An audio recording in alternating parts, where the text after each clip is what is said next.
여기 30년 동안 감정 없이 살아온 독일 최고 성우의 인생이 단 하나의 한국어 문장으로 무너졌습니다. 그가 목격한 것은 단순한 구조 현장이 아니라 인간의 한계를 넘어선 목소리의 기적이었습니다. 그리고 그 충격은 이제 유럽 전역을 삼키며 전 세계 사람들을 송두리째 뒤흔들고 있다는데요. 대체 한국은 형제국인 튀르키의 대지진 현장에서 무슨 일을 해낸 걸까요? 지금 그 믿기 힘든 이야기를 시작합니다. 저는 늘 그렇듯 녹음 시간보다 10분 먼저 도착해서 스튜디오에 들어갔습니다. 제 이름은 한스 밀러이고 독일에서 30년 동안 성우로 일해왔어요. 다큐멘터리나 오디오북, 영화 더빙 등에 참여하면서 목소리 하나로 유명해졌습니다. 저는 항상 감정을 배제한 채 정확하게 읽는 스타일로 인정받아왔습니다.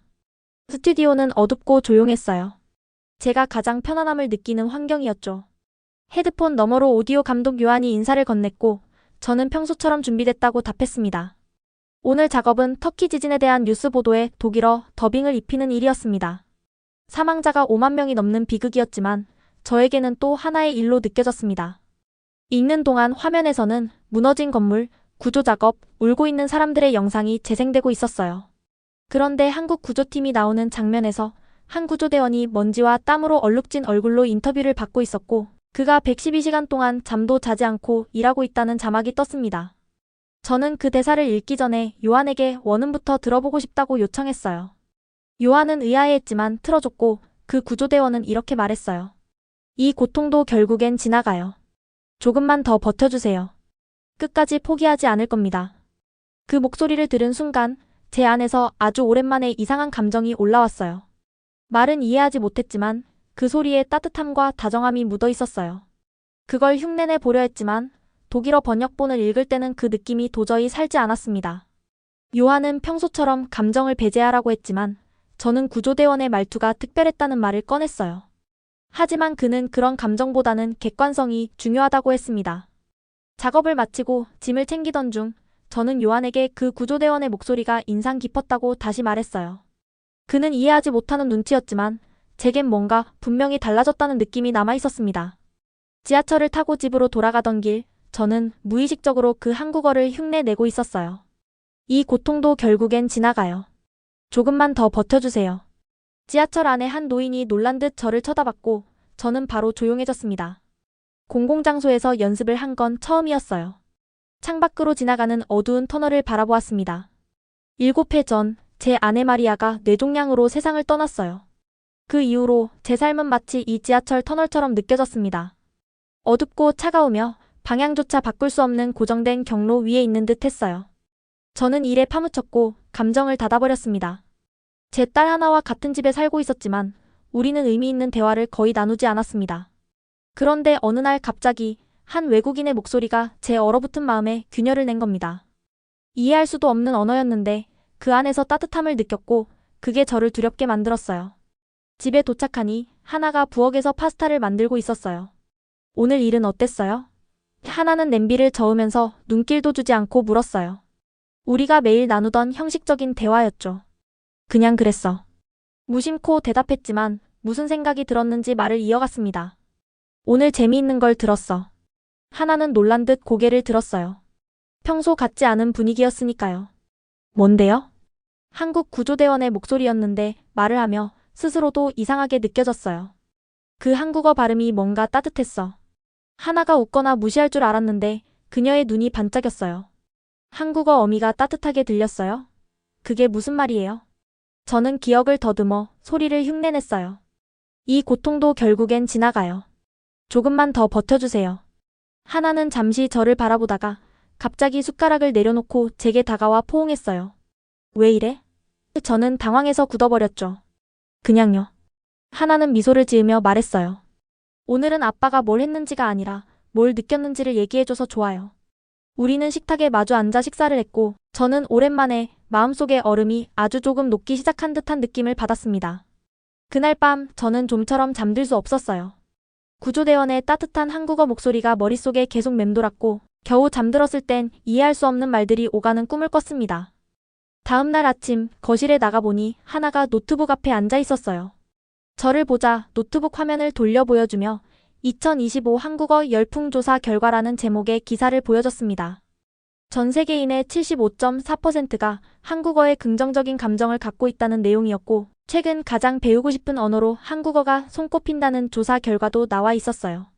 그때 하나는 자신이 대학교에서 한국 문화를 배우고 있다고 털어놓았어요. 저는 처음 듣는 이야기였고, 그녀는 한국어의 문장 구조나 높임말 체계, 발음들이 매우 특별하다고 했습니다. 제가 전날 느꼈던 그 따뜻한 소리의 정체에 대해 더 알고 싶어져 하나에게 자세히 물어봤어요. 하나는 스마트폰으로 한국 드라마 클립을 틀어줬고, 남녀가 강가에서 대화하는 장면이었습니다. 말을 이해하진 못했지만 그 어미와 억양이 부드러운 파도처럼 들렸어요. 하나는 그게 한국어의 매력이라며 높낮이와 소리의 끝맺음에서 감정이 묻어난다고 설명했습니다. 그녀는 이어서 음성학 교수의 강의 영상도 보여줬어요. 한국어는 자음의 세기와 모음 조합이 풍부해서 단어가 아닌 소리만으로도 감정을 전달할 수 있다고 했습니다. 저는 구조대원의 목소리에서 느꼈던 감정이 단지 제 착각이 아니었다는 사실에 놀랐습니다. 그때 저는 조심스럽게 하나에게 그걸 어떻게 그렇게 잘 아느냐고 물었어요. 잠시 머뭇거리던 하나는 방으로 들어갔다가 한국어 교재, 필기 노트, 태블릿을 가득 들고 나왔습니다. 그녀는 1년 가까이 혼자 한국어를 공부해왔다고 고백했어요. 저는 충격을 받았고 왜 말하지 않았느냐고 묻자 하나는 엄마가 돌아가신 뒤 우리 사이의 대화가 거의 없었다고 했습니다. 그 말이 제 가슴을 찔렀어요. 저는 슬픔을 입에 묻은 채 딸의 감정에 귀 기울이지 않고 지냈다는 걸 깨달았어요. 하나는 그동안 한국 드라마, 음악, 언어 모든 것이 너무 좋았다고 말했고 뜻밖에도 지금은 저도 관심을 가지기 시작했으니 반갑다고 했습니다. 그녀는 간단한 한국어 단어들을 저에게 가르쳐 주었고 저는 따라하며 어색하게나마 말해봤어요. 우리는 오랜만에 같은 식탁에 앉아 의미 있는 시간을 보냈고 저는 무언가가 달라지고 있다는 것을 느꼈습니다. 이 언어는 단순한 외국어가 아니라 저와 딸 사이의 얼어붙은 마음을 녹이는 연결고리처럼 느껴졌습니다. 며칠 뒤 저는 미넨 시내 중심가에 있는 카페 모차르트에 앉아 있었어요. 손님들로 붐비는 그 카페에서 유로보이스라는 제작사 관계자들과 다음 녹음 작업에 대한 미팅을 가졌습니다. 에스프레소 머신에서 김이 뿜어져 나왔고 사람들은 테이블마다 모여 시끌벅적하게 이야기하고 있었어요. 유로보이스의 베버시는 바다 생태계를 주제로 한 다큐멘터리 내레이션을 맡아달라고 제안했습니다. 제 목소리가 과학 콘텐츠에 적합하다는 이유였어요. 저는 고개를 끄덕였지만 생각은 다른 데로 향해 있었어요. 하나가 며칠 전 가르쳐준 한국어 표현들이 머릿속에서 계속 맴돌고 있었습니다. 요즘 저는 잠들기 전마다 조용히 그 말을 따라하며 연습하고 있었어요. 회의가 끝난 뒤 저는 혼자 남아 커피를 마시고 있었어요. 그때 갑자기 옆에서 들려온 놀란 목소리에 고개를 들었습니다. 한 젊은 여성이 저를 바라보고 있었고 눈은 초롱초롱 빛나고 있었어요. 그녀는 곱슬거리는 짙은 머리에 커피잔을 들고 있었고 환하게 웃고 있었습니다. 그녀는 자신이 셀린 일마즈라고 소개했어요. 통역사로 일하고 있고 평소에 제 목소리의 팬이었다고 했습니다. 특히 북극의 여정 다큐멘터리 내레이션이 아주 인상 깊었다고 말했어요. 얼굴보다 목소리가 알려진 저에게 그런 인사를 받는 건 드문 일이었습니다. 저는 그녀에게 자리를 권했고 그녀는 기쁜 표정으로 맞은편에 앉았어요. 그녀는 터키어, 한국어, 독일어, 영어를 번역하는 통역사라고 설명했습니다. 그녀가 한국어를 언급하자 제 귀가 번쩍 뜨였어요. 요즘 들어 그 언어에 강한 관심이 생긴 터라 자연스럽게 더 귀를 기울이게 됐습니다. 한국 구조대원의 목소리를 듣고 감정이 흔들렸던 이야기를 조심스레 꺼냈어요. 셀리는 조금도 이상하게 여기지 않았고 오히려 이해한다는 듯 고개를 끄덕였어요. 그녀는 한국어가 가진 따뜻한 느낌에 대해 말했어요. 그리고 자신이 태어난 터키와 한국 사이에 깊은 인연이 있다고 덧붙였습니다. 두 나라가 서로를 형제국가라고 부른다는 말을 꺼내며 핸드폰을 꺼내 보여주었어요. 화면에는 1950년대 한국전쟁 당시 한국을 돕기 위해 파병된 터키 군인들의 사진이 있었습니다. 그 숫자는 무려 5,455명이었다고 해요. 또한 얼마 전 터키에 큰 지진이 났을 때 한국 구조팀이 가장 먼저 현장에 도착해 112시간 동안 쉬지 않고 구조 활동을 펼쳤다고 했습니다. 저는 놀라움과 동시에 묘한 감동을 느꼈어요. 그녀는 두 나라가 서로 가장 어려울 때 손을 내밀어 도왔다는 이야기를 덧붙였고 그 말에서 진한 형제애가 느껴졌습니다. 이번에는 터키의 대학들에서 한국어과가 개설되고 있다는 기사를 보여줬어요. 2018년 이후로 터키 내 한국어 능력 시험 응시자 수가 250% 이상 증가했다는 내용도 있었습니다. 셀리는 지진 당시 자원봉사 통역사로 참여했었고 피해자들이 한국 구조대원들의 목소리에 어떻게 반응했는지 직접 보았다고 말했어요. 그녀는 사람들이 그 목소리에서 위로와 따뜻함을 느꼈다고 했습니다. 제가 며칠 전 느꼈던 그 감정과 완전히 같았어요. 단지 저만이 느낀 게 아니라는 사실에 소름이 돋았어요. 그녀는 또 터키와 한국의 문화가 의외로 비슷하다고 설명했어요. 그래서 터키에서 한국 드라마가 큰 인기를 끌고 있으며 많은 사람들이 드라마를 보며 우리 가족 이야기 같아라고 말한다고 했습니다. 저는 그런 이야기를 전혀 몰랐기 때문에 놀라움이 컸어요. 한국과 터키가 정서적으로 그렇게 가까운 나라일 줄은 정말 몰랐습니다. 셀리는 한국어에 진심으로 관심이 있다면 도움을 주고 싶다고 했어요. 기회가 된다면 저와 하나를 만나 함께 이야기 나누고 싶다고 제안했습니다. 우리는 연락처를 교환했어요. 카페를 나서며 저는 세상이 훨씬 작고도 더 흥미롭게 느껴졌습니다. 한국어는 단순히 먼 나라의 언어가 아니었어요. 사람과 사람, 그리고 역사와 감정을 연결하는 살아있는 다리처럼 느껴졌습니다. 그날 밤, 저는 하나에게 셀린과의 만남을 이야기해줬어요. 하나는 이 모든 일이 우연이 아니라는 듯 기뻐했어요. 마치 우주가 한국어를 배우라는 신호를 보내고 있다고 말했습니다. 저는 웃었지만 속으로는 그녀의 말이 사실일지도 모르겠다는 생각이 들기 시작했어요. 위넨 외곽에 있는 작은 터키 음식점은 문을 열고 들어서자마자 진한 향신료 냄새로 가득 차 있었어요. 어떤 향신료인지 정확히 알 수는 없었지만 강하고 풍부한 향이 코끝을 자극했습니다. 천장에는 형형색색의 램프들이 걸려 있었고 따뜻한 빛이 나무 테이블 위를 부드럽게 비추고 있었어요.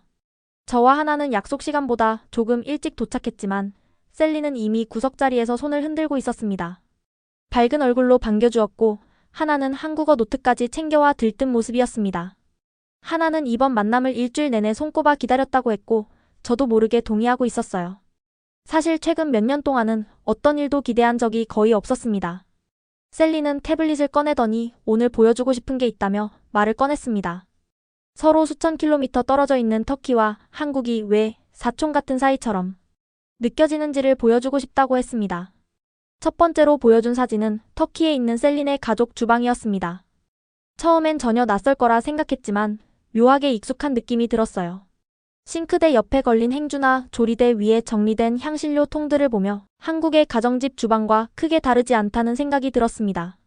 한국 친구들이 집에 방문하면 꼭 그런 부분에서 친숙함을 느낀다고 셀리는 덧붙였어요. 다음 사진은 명절 식사 장면이었습니다. 큰 가족이 모두 모여 작은 접시들로 가득한 낮은 식탁을 둘러싸고 있었어요. 이 장면은 터키의 새해 명절을 담은 사진이라고 했습니다. 특별한 음식을 준비해 조상께 예를 올리는 모습이 한국의 설날 풍습과 매우 흡사했습니다. 하나는 그 장면이 마치 한국 드라마에서 본 장면 같다고 반응했습니다. 저도 자세히 들여다보며 감탄했어요. 모두가 바닥에 앉아 어르신에게 공손히 대하는 모습은 독일의 명절 문화와는 전혀 다른 분위기였습니다. 셀리는 이번엔 메제라고 불리는 작은 반찬들 사진을 보여줬습니다. 터키에서는 이런 반찬들을 메인 요리와 함께 즐긴다고 했고 한국의 반찬과 개념이 똑같다고 설명했습니다. 그때 식사가 나왔습니다. 서버는 가운데 양고기 케밥을 놓고 주변에는 채소, 요구르트, 샐러드 등 8개가 넘는 작은 접시들을 함께 내왔습니다. 저는 작은 접시들을 가리키며 이게 메제인지 물었고 셀리는 고개를 끄덕이며 함께 먹어보라고 권했습니다. 저는 양고기와 오이 요구르트 소스를 함께 떠서 한 입 먹어봤어요. 풍미가 진하고 조화로운 맛이 입안 가득 퍼졌습니다. 이 조합은 며칠 전 하나와 함께 먹었던 한국식 고기구이를 떠올리게 했습니다. 맛은 다르지만 주된 요리와 곁들인 반찬을 함께 먹는 방식은 매우 유사했어요. 하나도 고개를 끄덕이며 음식을 함께 나누어 먹는 방식 또한 한국 식사 문화와 닮았다고 말했습니다. 식사를 하며 셀리는 사진 몇 장을 더 보여주었습니다. 터키의 결혼식 풍경, 가족 모임, 아이들이 어른을 대하는 모습까지. 그 사진 하나하나마다 한국에서 하나에게 배운 문화와 겹치는 부분이 계속해서 보였습니다. 셀리는 차를 마시며 할머니께서 늘 하시던 말을 전해주었습니다. 한국인은 동쪽의 친척 같다고 하셨다고 했습니다. 실제로 셀린이 한국인을 통역해줄 때 그들은 터키에 오면 꼭 집에 온 기분이라고 말한다고 했어요. 저는 언어는 완전히 다를 거라고 생각했어요. 지리적으로도 너무 떨어져 있고 말소리도 전혀 달라 보였기 때문입니다. 하지만 셀리는 오히려 그 점이 더 흥미롭다며 웃었습니다. 그리고는 터키어와 한국어가 문법 구조상 놀랍도록 유사하다고 했어요. 그녀는 냅킨 위에 터키어 문장을 하나 쓰고 그 아래에 같은 구조의 한국어 문장을 써주었습니다. 두 언어 모두 문장 끝에 동사가 오고 전치사 대신 후치사를 사용하며 조사와 어미를 덧붙여 의미를 확장하는 교차어라는 공통점이 있다는 설명도 덧붙였습니다. 저는 냅킨 위의 문장을 바라보며 놀라움을 감추지 못했습니다. 단어는 다르지만 문장의 뼈대가 같다는 사실이 신기했어요. 그 말에 셀린과 하나가 동시에 맞아요. 라고 외쳤고 둘은 동시에 웃음을 터뜨렸습니다. 식당 안을 둘러보며 저의 시선도 조금씩 달라지기 시작했어요. 독일, 터키, 한국. 이전까지는 전혀 다른 세계처럼 느껴졌던 나라들이 하나의 실로 이어져 있다는 생각이 들었습니다. 문화와 역사, 그리고 사람들의 경험이 보이지 않는 끈으로 연결되어 있다는 걸 처음으로 깨달았어요. 저는 조심스럽게 말을 꺼냈습니다. 제가 30년 넘게 성우 일을 하면서 다양한 언어의 대본을 읽어왔습니다. 그런데 그 언어의 문화나 그 말을 사용하는 사람들에 대해서는 깊게 생각해 본 적이 없었습니다. 셀리는 고개를 끄덕이며 말했어요. 언어는 단순한 말이 아니라 사람들이 세상을 바라보는 방식이에요. 그 말을 들은 하나는 저를 바라보며 말했습니다. 이제 아빠도 그걸 보기 시작한 거예요. 그 말이 맞았어요. 저는 이제 보기 시작한 것이었고 무엇보다 느끼기 시작한 참이었습니다. 집으로 돌아오는 길, 저는 셀린이 보여줬던 사진들과 들었던 이야기들을 곱씹고 있었습니다. 지리적으로 그렇게 멀리 떨어져 있는 두 나라가 문화적으로 그렇게 많은 공통점을 갖고 있다는 사실은 놀라웠어요. 그리고 그런 공통점들이 제가 한국어의 감정을 느꼈던 이유를 조금은 설명해주는 것 같았습니다. 문화가 언어에 스며들고 언어가 사람들 사이의 마음을 연결해주는 방식은 정말 신비하게 느껴졌습니다.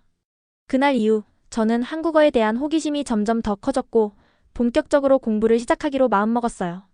집에 도착하자마자 하나가 건넨 한국어 교재를 펼쳤고 유튜브에서 한국어 강의를 찾아보기 시작했습니다.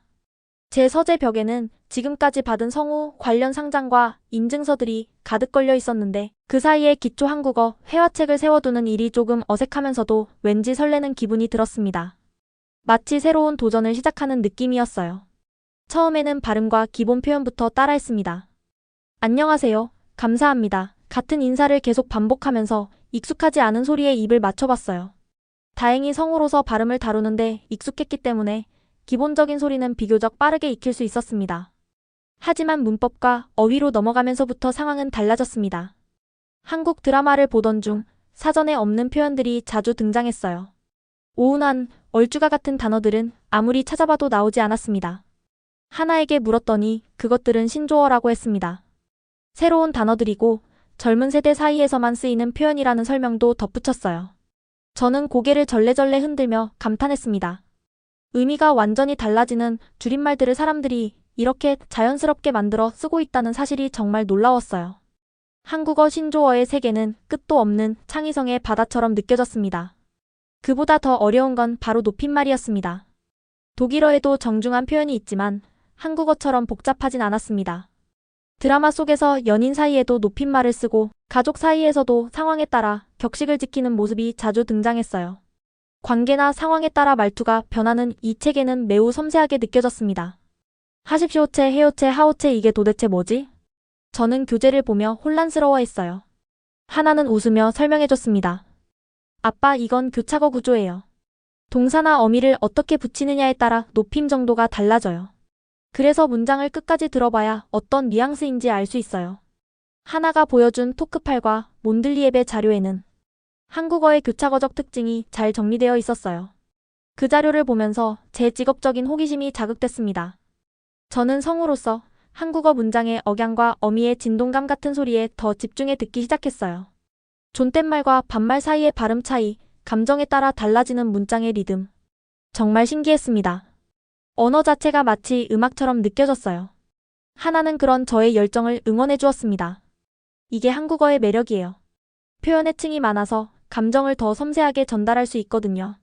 저는 고개를 끄덕였어요. 한국어를 배우는 일은 단순히 다른 언어를 배우는 게 아니었습니다.